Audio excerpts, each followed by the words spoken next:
Nanawagan na sa Malacanang. Si Zaldico, nilaglag na si Marcos at si Romualdez.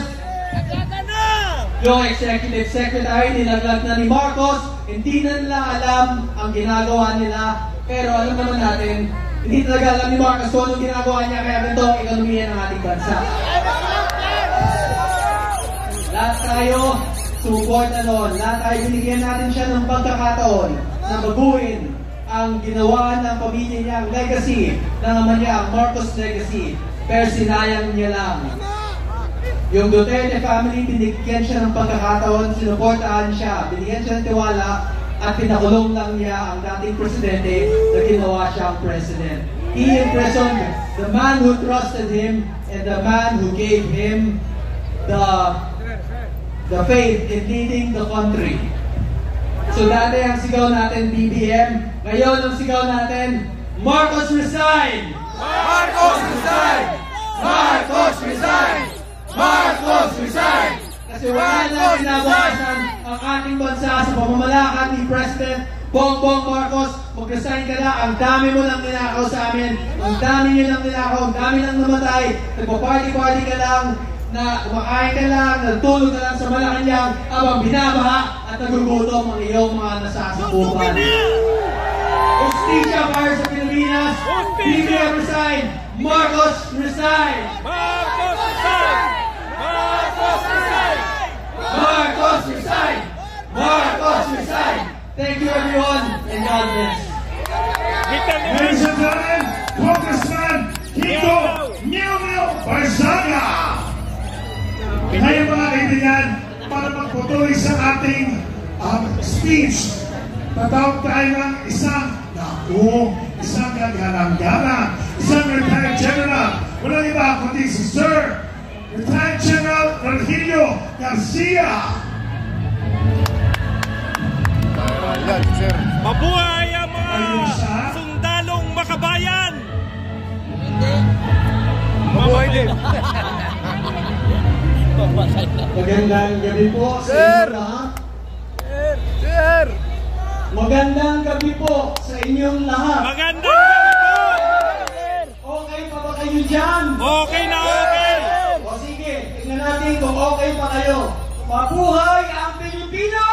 Mabuhay! Mabuhay ang Pilipinas! Mabuhay! Alright. Buhaya ang Pilipino! Maraming buhaya! Ano ko sa inyo? Tanga ba ang Pilipino? Hindi ko matinig. Tanga ba ang Pilipino? Hindi! Pipi ba ang Pilipino? Hindi! Tama yan.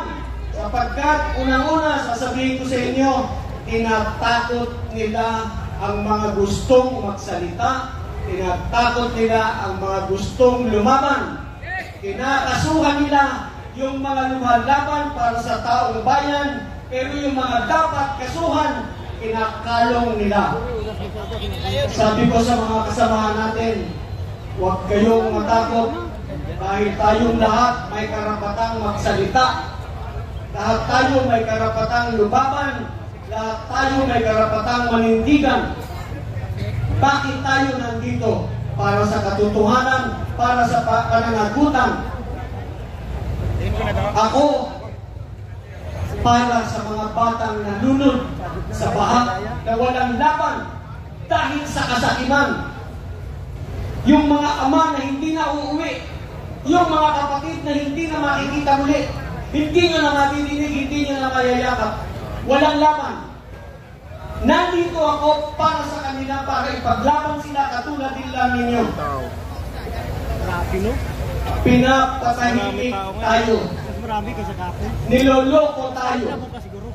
Balikan namin yung sinabi ni Kong Mike tungkol kay Gutesa. Ngayong si Gutesa ay mayroon ng bagong salaysay.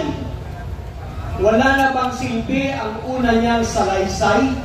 Meron! Isa pa po iyon. Yes. Hindi po yun nagbago. Anderon! Kung ano yung una niyang sinabi, yun pa rin yun. Lalo na sinugundahan siya ni Zaldico. Yes! Alright, corroborated yung kanyang statement. Natatakot na sila kaya ganyan ang ginagawa nila. Ngayon, kaya sila dribble ng dribble para magawa nila yung pagtatakip na gusto nilang gawin. Bakit dribble? Merong pagdinig sa Senado, merong pagdinig sa ICI.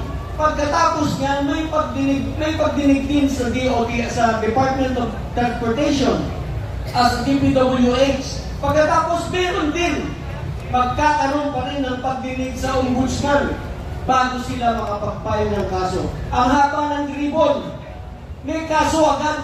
Wala pang kaso yung mga dapat kasuhan. Pero yung katulad ni General Pokis, kinasuhan na. Inciting to sedition daw, hindi kami magkakamali na maggawa niyan sapagkat kami sa United People's Initiative ang pinaglalaban namin ay ang paggalang sa saligang batas. Ang pagsunod sa saligang batas, sa pagkatanggol sa saligang batas. Kaya hindi kami magkakamali na tawagin kayo at hikayatin kayo na tayo ay mag-overthrow ng gobyernong ito. Pwede natin sabihin, Marcos, Resign! Marcos, Resign! Marcos, Resign! Yan, pwede natin sabihin yan, pero hindi natin pwedeng sabihin, tara sa Malacanang, gibain natin yung bakod at pasukin natin yung loob. Yun, inciting. Pero hindi natin gagawin yun. Mag-resign siya dahil yun ang gusto ng taong bayan. Yung sinabi ni Saldico, wala raw visa. Kasi hindi sinumpaan, madali naman sumpaan. Pero ang importante, nagsalaysay na siya, nagsabi na siya kung sino-sino ang mga involved sa malakihang nakawan na ito. Madaling sumpaan. At nagtutugma yung kanilang mga salita. Huwag po kayong maniniwala na walang visa ang sasabihin ni Saldico dahil hindi sinumpaan, dahil wala dito kahit saan lupalot nandun. Nagsalaysay na po siya at saan lupalot niya naman kukunin yung mga data na nilahat niya sa akin kung hindi yun ang katotohanan. Meron pa siyang documents na pinakita. Siguro 19 or 20 pages yung kanyang attachment na pinakita. Ito ang katibayan ng lahat. Yan. At huwag po kayong mag-alala. Darating at darating ang araw, maglalahad pa po kami sa inyo ng mga susunod na mga testigo na magsasabi, magsisiwalat ang katotohanan sapagkat ang gusto natin, ang kinabukasan ng ating mga anak, ng ating mga apo. Kaya tayo po manatiling gising, manatiling pukaw ang damdamin. Huwag po tayo mawawala ng pag-asa. Huwag tayong susuko. Tuloy-tuloy lamang po ang laban para sa pananagutan. Magandang gabi po! Retired General Maraming salamat, syempre. Retired General Virgilio Garcia. Sino ba mga kailangan? Tawagin naman natin syempre ang susunod na magsasalita. Syempre, ang ating UBI founder, Retired General Romeo Pokis. General, halika na ulit. Kinasuhan na raw yan si General. Alam mo, mahal namin itong si General, no? Di ba, General?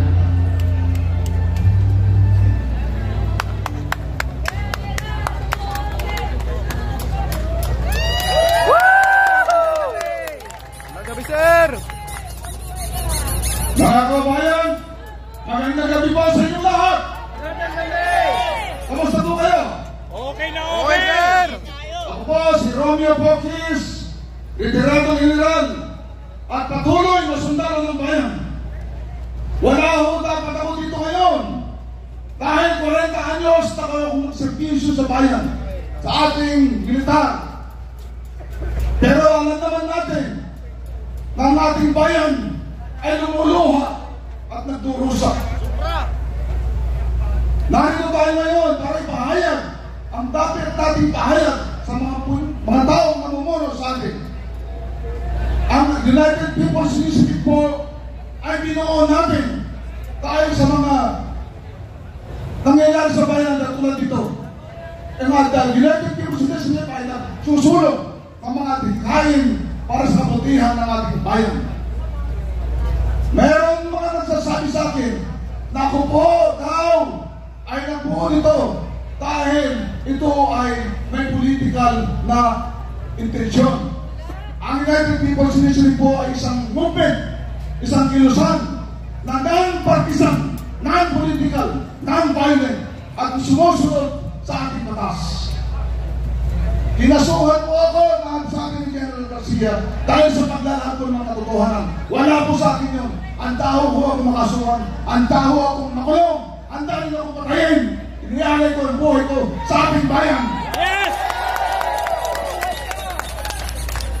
Sinasabi nila, ako daw po ay Duterte.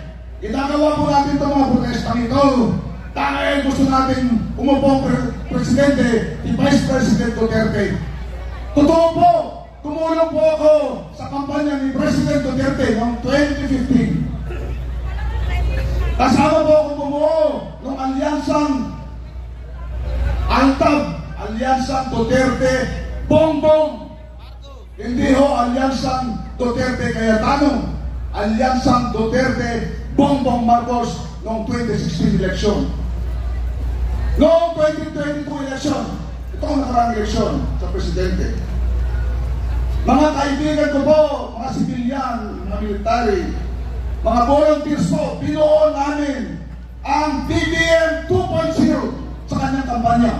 Agosto pa lang po noong 2015, nag-umpisa na kami mag-organisa. Nagkaroon ng mga programa. BBM 2.0 para sa kampanya ni BBM sa 2026 at 2022. Wala pa siyang katandem noon. Noong nag-decide si Inday Sara na makipagtambal sa kanya, ang aming grupo, tinawag namin BBM Sara 2.0. Kaya sinasabi lang doon o hindi ho.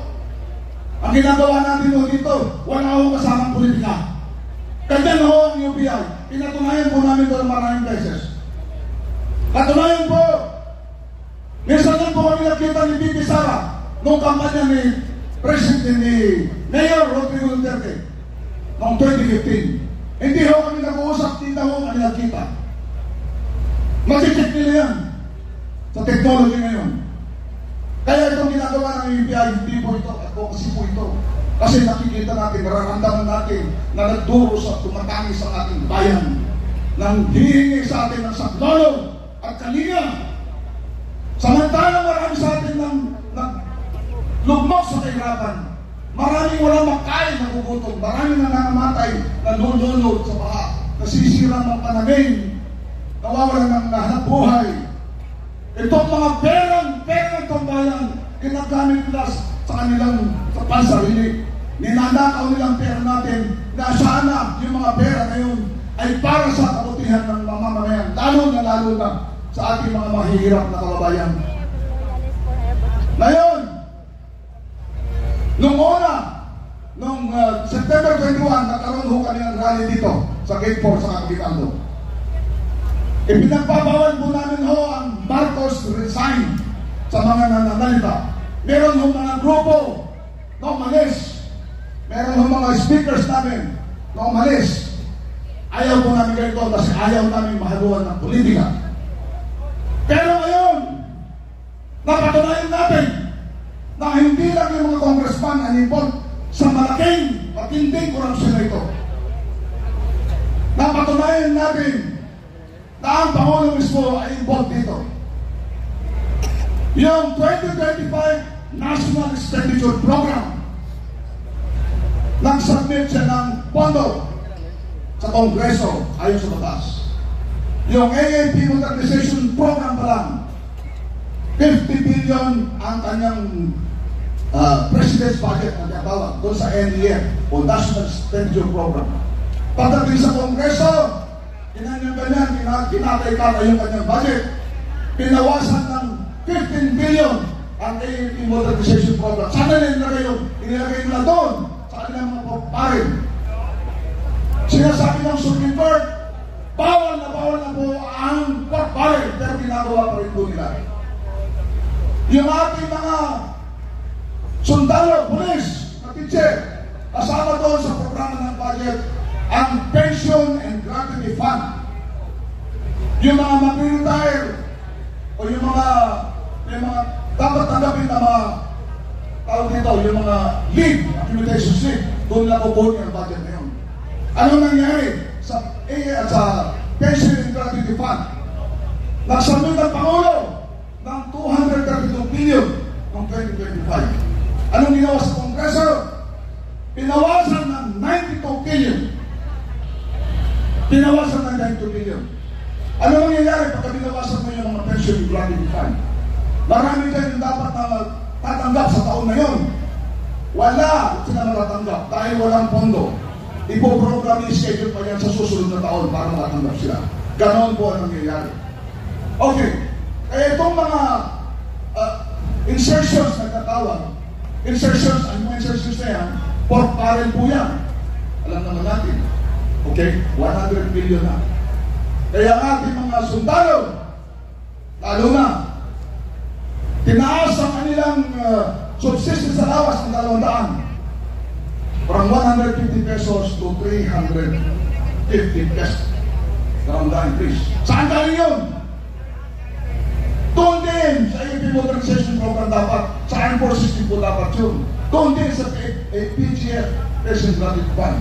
Para lang binigyan ng KND, akala mo nagpapasalamat ka, masundalo natin tuwa-tuwa. Hindi lang galing din sa AP budget yun. Pero nangyari. So ano? Ngayon, bakit hindi dapat managot ang Presidente? Dapat managot ang Presidente. Bakit? Yung pinawan lang mga kongreso, congressman, nung kinatay-latay nila yung kanyang budget, punta sa Kaipaikan, in-approve yung mga small committee, minagit-magic nila doon. Kung ayaw sana ng Pangulo yun, hindi dapat in-approvean yun, yung budget na yun. In-approvean niya. Ibig sabihin, kasama siya doon. Meron, hindi lamang siya command responsibility, kundi moral responsibility. Ngayon, galit na galit yung mga mamamayan. Yung mga namamasada dyan, nagtsatsaga sa barya-barya. Para may papakay sa mga sa kanilang mga pamilya. Yan ang nangyari. Ninakaw ang mga pera, pati mga pamilya nila, pinangangalandakan pa ang pagkanakaw nila. Hindi lamang milyon, hindi lamang bilyon, trilyon na po. Hindi ba kung tayo na matatapaan na magagalit sa ganun nangyayari sa ating bayan? Mahal pa natin talaga ang ating bayan? Ito kayo na nangyayari sa atin? Kailangan ito, ayun mga kabayan, panahon na para ipahiwatig, hindi lang natin ipahiwatig, isigaw natin. Hindi naman ating pagkamuhi sa nangyayari sa ating bayan, kundi ang ating pot at galit sa mga ganito, mga mantarambong, mga tao pinagkatiwalaan natin, pero ang halip na tayo tulungan, ginawa nilang pang sarili hanggang mga budget na para sa atin. Ginawa nilang pangabigasan ang kaban ng bayan para sa kanilang pamilya, para sa kanilang sarili. Kaya mga kababayan, panahon na. Ang sabi ng ating Pangulong Marcos, sabi niya, kung hindi ako Pangulo, sasama daw siya sa mga protest rally na ganito. Okay? Budol! Narinig niyo ba yun? Ano gusto niyo gawin? Papuntahin natin siya dito o para sumama sa atin mag-protesta? O mag-resign muna siya para makasama siya para hindi siya makasama sa atin. Kasi sabi niya, kung hindi siya presidente, sasama siya sa atin sa protesta. Okay. Ngayon, tayo lahat ay ginagarantiyan ng ating konstitusyon na ipahayag ang ating grievances, ang ating hinanakit sa gobyerno. Ginagarantiyan mo yung konstitusyon, sinasabi ng mga nauna ng salita. Kasuhan na tayo kasuhan. Pati yung Marcos resign ay bawal na raw po. Kasuhan na raw po. Pananakot lang po yun. Huwag kayo maniwala doon. Ngayon, yung mga kapulisan, yung mga military, hindi naman kayo presidente. So kayo, inaanyayahan namin na sumama dito para sa protesta namin ngayon. Alam namin, ang damdamin ng mga police, military, mga teacher, kung ano na dyan. Alam natin, yung ordinary Pilipino, ang galit at buot sa nangyayaring korupsyon ito sa ating bayan. Kaya tayo ay magsama-sama mga kababayan. Ipaglaban natin ang katarungan, ang katotohanan, panaubutin ang lahat ng mga taksin ng karambong at nagkapastangan sa ating bayan at ibalik ang katapatan at moralidad sa ating bayan. Mabuhay kayong mga Pilipino! Mabuhay kayong mga Pilipino! Mabuhay ang Pilipinas! Magandang kami lahat sa inyong Maraming salamat siyempre sa isa sa pinakamamahal nating general. Yes! Siyempre. General Pokis, maraming pong salamat. General. Pero mga kaibigan, mga kababayan, hindi ibig sabihin na yun siya lang ang lalaban para sa ating kinabukasan. Totoo yan. Tayong lahat, bilang sambayanang Pilipino, laban natin ito. Lahat tayo. Kasi lahat tayo, taxpayer. Pagkatapos lahat tayo naghihingi na ibalik ang pera. Yan yun. Kaya nga, naku, itaas nga natin ang dalawang kamay natin. Patingin nga mga kamay. Palakpakan may kasama sigawan at isigawan, Pilipino! Ngayon, meron naman tayong ulit sa speaker. Siyempre, tawagin naman natin ang susunod na magsasalita para sa inyong lahat. Tawagin natin si Boss Dada! Look. Nakakatakot to. Nakakatakot si Boss Dada. Patilaw na pala, nakakatakot na. Parang nakasama na natin to. Parang kapag ka... Ay, parang kuya ko to. Kuya. Hello. Si Boss Dada. Ano to? Ang laki ito. Ikaw nabangga ka nito. Diyos ko. Magandang gabi, mga Boss! kabayan ko. Boss Dada, I love Bawal you. daw isigaw ang Marcos resign ngayon. Bawal ba? Anong bawal isigaw? Bawal na isigaw, sinigaw mo. Ikulong nyo na si Yan Marcos. talaga. Pero, mga bossing, ang purpose kung bakit tayo nandito is para manawagan sa mga nasa gobyerno na ayusin ang kanilang pamamahala, ayusin ang kanilang panunungkulan, at itigil na ang pagnanakaw sa bayang Pilipinas. Ang punot dulo ng problema ng bayang Pilipinas ay ang pagnanakaw. Sino ba ang, sa tingin ninyo, mga nagnanakaw sa bayang Pilipinas? Hindi naman. Kuya, makasagot kagad eh. Bakit si BBM? Tinuro niyo sa atin ko. Kasi tayo naniniwala na walang budget na maipapasa kung walang pirma ng Pangulo. Kaya napakahirap intindihin na hindi sila damay dito sa sinasabi. Kasi ultimong gobyerno umaamin na may pagnanakaw sa budget. Tama ba? Umamin sila, di ba? Tama! Umamin sila na may pagnanakaw. Kaya lang, ayaw nilang aminin kung sino yung nagnakaw. Yun ang problema natin malaki. Pero alam naman natin na itong mga nagnanakaw sa gobyerno, yun yung mga ibinoto natin. Balikan natin yung mga nakaraan, 2022. Anong ipinangako niya sa atin? Bakit natin o bakit ninyo ibinoto si Pangulong Bongbong Marcos? Ako kasi, Dahil kay Inday! hindi daw eh. Hindi daw eh. Dahil saan? Ano ba mga ipinangako ni Presidente sa atin? Yun na lang ang balikan natin. Ang pinangako unang-una ni Pangulong Marcos sa atin, itutuloy niya ang lahat ng mga programa ni Pangulong Duterte. Tama! Tama? Tama!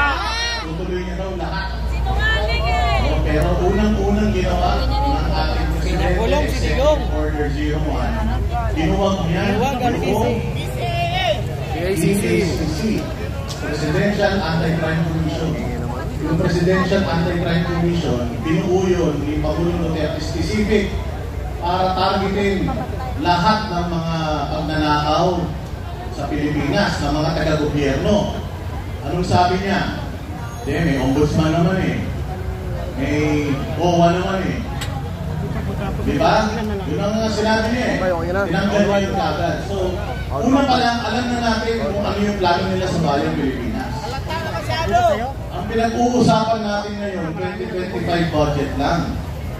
Alam niyo ba na 2024 budget pa lang, mas malaki na ang budget ng DPWH kesa sa education sector. Nasa batas natin na dapat ang pinakamalaking allocation ng budget mapupunta sa education. Pero since 2024 budget, mas malaki na yung budget ng DPWH kesa sa education. At naulit yan 2025. Sa tingin ba ninyo sa nangyayari sa bayan ng Pilipinas ngayon, nagnakaw sila 2025 lang? Sa tingin ninyo? Sa tingin ninyo? Sabi hindi ako nagsabi ha. Kuya nagsasabi. 2023 pa lang daw, ninanakawan na natin. 2023, 2024, 2025. Tandaan po natin, ang appropriations chairman na po niyan, committee chairman na po niyan, ay si Salty po na. Siya na po. At nung taon nilang pinagkatiwalaan si Saldico. Pero ngayon, sinisira nila yung kredibilidad ni Saldico. Kung wala naman palang kredibilidad si Saldico, bakit pinabayaan niya siya na magkasikaso ng mga budget natin sa loob ng tatlong taon ng budget ng Pilipinas? Doon pa lang niloloko na nila tayo. Diba? Manloloko talaga yan! Tirahin na yan! Isang taon, 1 milyon pabahay. Ating 22 na lang. Ha?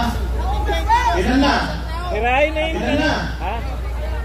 Ayaw ko. Okay, wala. Upuan gusto ko. Wala pa daw ano. Yung totoong numero daw, hindi daw aabot ng 1 milyon. O ano pa? Yung pinangako nila. Healthcare. Legacy daw nila ang healthcare. Budol yan! Pero, ninakaw yung pera ng PhilHealth. Pinawasan mo yung pera sa Ibalik daw yung 60 billion, pero 89 billion yung kinuha nila. Tapos yung 60 billion daw na ibabalik nila, kukunin sa savings ng iba-ibang ahensya. Sumantakin mo, nagbayad na, nakakuha na sila ng pera na hindi sa kanila, nagbayad pa sila ng hindi rin sa kanila. Yan yung tinatawag na Doble budol! yan. Inisa tayo sa sarili nating mantika. Ano pa? Peace and order. May mga sumusukong drugs. Pero walang drug lord. Okay ba yun? May mga sumusukong droga, nahuhuling droga, pero walang drug lord. Tawas yan! Ang dami sa may alitaktak hanggang ngayon. Wala na yung alitaktak eh. O, pinakamalaking drug hole. Proud na proud sila. Pinakamalaking drug hole sa tanang history ng Pilipinas. Nahuli nila sa administrasyon nila. Pero walang drug lord. Drugs na. Paano yun? Doon pa lang, alam na natin, niloloko tayo. Legacy daw nila ang edukasyon. Ilang classrooms ang nagawa nila ngayong taon. 22! Ba't sabi nila 21 and a half. Hindi daw magaling na na DepEd Secretary. Kung sila sa loob ng isang taon, 22 na classroom lang napagawa nila. Talo sila ni Pastor Tibuloy. Alam niyo ba si Pastor Tibuloy mayroong high school na pinagawa dyan sa Tamayong, sa Davao. Merong isang merong isang lugar dyan, barangay, na sobrang hirap. Hanggang elementary lang ang kayang abutin ng mga estudyante dyan. Ang ginawa ni Pastor Apollo Kibuloy, nagpagawa siya ng eskwelahan. Jose Maria High School. Nagpagawa siya dyan sa Tamayong City, Davao. Ngayon, yung mga estudyante doon, hindi na sila bababa sa syudad para mag-aral. Doon na mismo sa barangay nila, meron na silang eskwelahan. So may naiangat na agad ni Pastor Apollo Kibuloy yung yung estado ng edukasyon dyan sa lugar na yan. Talo pa siya. Kaya pera ng gobyerno. Pero 22 classrooms lang ang nagawa nila. Si Pastor Apollo Kibuloy, walang pera ng gobyerno, pero napakarami ng nagawa para sa bayang Pilipinas. Tama? Dating itinaas ni Pangulong Duterte ang dignidad ng ating mga kapulisan. Dinoble ang sweldo. Alam niyo, kaya dinoble ni Pangulong Duterte ang sweldo ng mga pulis. Kasi, sabi niya, lulong kayo sa loan. Loan kayo ng loan. Ang dami niyong babae. Wala naman kayong pera. Kaya nangyayari, maglo-loan kayo na maglo-loan. Pag nag-loan, walang sasahurin ilang taon. Ang gagawin ng pulis, mangungurako. na mangungutong. Ang ginawa ni Pangulong Duterte para hindi na kayo mag-loan, dadagdagan natin yung sweldo ninyo. Saya-saya natin nun. Nagtrabaho talaga yung mga pulis. Oo, matapos yun. Nung naging presidente, ito si Pangulo, gusto ko. Tingnan niyo yung ginawa nila sa mga kapulisan natin. Natatandaan niyo ba yung 16-day KOJC? Ginamit nila yung mga kapulisan para tugbuhin yung simbahan, banal na dako ng Kingdom of Jesus Christ. Ginamit nila yung mga kapulisan para lumabag sa batas. Yung mga pulis dapat sumusunod sa batas yan. Pero yung mga pulis ang kinakasangkapan nila para lumabag sa batas. Pumunta sila doon gamit ang warrant of arrest ng isang tao na hindi naman taga doon. Tapos 16 days sila na nag-stay doon sa iyo. Tama ba yun? Mali, wala sa batas, tama? Hindi naman natin siguro kailangan maging mga abogado lahat para maintindihan natin yan. Diba? Nakita ninyo, last year, ito, ikukwento ko lang, totoo to ha. Last year, nandun kami nila WNP, nandun kami sa Davao. Noong mga panahon na papasukin at pinasok nila yung Kingdom of Jesus Christ. Isang banal na dako, kahit ano relihiyon mo, kahit anong simbahan mo, ang isang banal na dako, hindi mo dapat pwedeng baguhin yan. Kaya Katoliko ka, kaya Muslim ka, basta importante yung isang banal na dako, hindi mo pwedeng baguhin. Anong ginawa nila sa Kingdom of Jesus Christ? Binaboy nila yun sa loob ng 16 na araw. That same month, nagsabi si Pangulong Duterte, Pangulong Marcos, nagsabi siya na nagsona siya 5,500 flood control projects. That same month, nandun kami sa Davao noon, nung pinangako niya yung 5,500 flood control project. Marami daw siyang napagawa ng mga flood control projects, tapos marami daw silang, sa sobrang wala silang may pagmalaki, pati basura.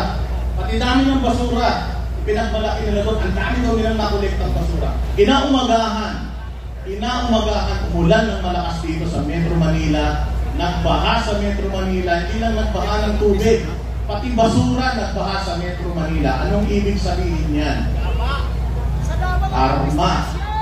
Karma. Anong sinasabi ng administrasyon ngayon?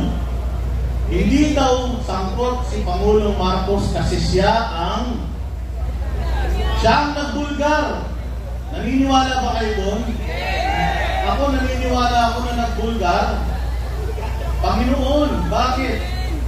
Dahil yung lakas ng ulan na yun ang nagpabaha sa Pilipinas ng tubig at ng basura, doon tayo nagsimulang naghanap. Doon tayo nagsimulang magtanong. Nasaan yung flood control? 5,500. Nalaman natin, 1.6 billion per day daw yung ginagastos nila sa flood control. Ang laking pera nun. 1.6 billion per day. Magkano binibigay nila sa Cebu? 5,000. Pagka medyo damage. Tapos 15,000 kapag sobrang damage. 10 damage. Imagine, 1.6 billion per day. Yun lang yung pinamimigay nila. So ito ang ginagawa natin, nagre-reklamo tayo. Ito yung mga reklamo natin na gusto nating marinig nilang lahat. Hindi tayo nandito para sabihin, magsilayas na kayo dyan. Kasi ako naniniwala pa rin naman na nanalo siya dyan for a reason. Anong reason? Ba't siya nanalo? Para malaman natin na wala talagang Marcos na gagawa na matino sa bayang Pilipinas. Tama? Napakapalad natin kasi hindi tumakbo si Inday Sara na presidente. Marami sa inyo nagagalit eh. Tigas ang ulo ni Inday. Kung tumakbo sana siya ang presidente, sa tingin ninyo sa mga demonyo na yan, kung presidente si Inday Sara ngayon, pinag-i-impeach na nila, vice president pa lang, pina-impeach na nila eh. Lalo na kung presidente yan, ipa-i-impeach nila yan. 3 taon lang yan maninilbihan. Vice President si Bongbong Marcos, halimbawa, anong mangyayari sa bayang Pilipinas? Kung 9 years siyang mamumuno sa Pilipinas, 3 taon pa nga lang, pinahirapan na tayong lahat eh. 9 years pa kaya. So yung hindi pagtakbo ni Inday Sara is a blessing in disguise. It is a blessing in disguise. Marunong talaga ang Diyos. Alam ng Diyos na kailangan yung matuto. Kailangan natin matuto sa mga ibinuboto natin. Hindi namin binuboto si Pangulong Bongbong Marcos. Kasi sinabi ni Pangulong Duterte noon, wag yung iboto yan. Big leader yan. Spoiled yan. Naniwala kami. Pero, katulad nga na sinasabi niyo, binoto niyo si Pangulong Duterte o si Pangulong Marcos dahil kay Inday Sara Duterte. Ngayon ito, mga bossing, gusto ko lang ipaintindi sa inyo kung gaano ka-traidor itong gobyerno na ito bago tayo alam. Traidor talaga. Unang-unang traidor kayo. Ang daming ipinangako sa inyo, hindi tinupad lahat. Pangalawang traidor niya, ang mga Duterte, pinalibing yung tatay niya, si Pangulong Duterte, nasa date ngayon. Anong pakiramdam kaya ni Pangulong Marcos na nagpupunta siya sa libingan ng kanyang tatay tuwing November 1, habang si Pangulong Duterte na taon-taon nagpupunta sa libingan ng mga magulang niya? Eh hindi na mapunta ngayong taon sa libingan ng mga magulang niya. Matigas ang mukha, no? Walang no? Hindi na siguro na iisip, ano? Gano'n ka walang utang na loob? Gano'n ka walang utang na loob? Si Pastor Apollo Kibuloy nakatulong, ang SMNI nakatulong. Noong mga panahon na yung mga mainstream media, binababoy siya. Tama! Sino ang tumulong sa kanya? SMNI. Ngayon, ang SMNI wala pang prangkisa ulit. Una nilang tinrabaho ang SMNI. Nauna nilang tinrabaho si Pastor Apollo Kibuloy. Malaki ang naitulong, tinarantado, tinraidor pa. Sino ang kanyang sumunod na tinraidor? Si BP Sara. Matapos kay BP Sara, sino yung sumunod na tinraidor niya? O eto, yung meron ngayon bago. Si Lucas Bersamin. O, nagbitiw daw. Pero alam naman natin na hindi naman talaga nagbitiw yan. Di ba? So ganyan, na-traidor yan mga yan. Walang gagawin matino sa Pilipinas yan mga yan. Ngayon, hindi tayo nananawagan na ano sila, na umalis sila sa posisyon at least man lang yung susunod na 2 kalahating taon, eh ayusin na nila. Kung pwede lang, lahat ng corruption sa Pilipinas, solusyonan na nila. Kung pwede lang, magservisyo na sila. Mayaman na sila masyado, hindi nyo na matadalayan sa kabilang buhay yung mga kayamanan ninyo. Kaya sana, itigil na po natin yung korupsyon. Sana makulong yung mga dapat makulong. Saka sana makaahon ng Pilipinas. Maraming salamat. Marami pong magsasalita. Mga 5 araw yung ginanda ko speech eh. Pero okay na to. Manood na lang kayo ng vlog ko. Kung ano sasabihin nyo iba. Maraming salamat. Magandang gabi po.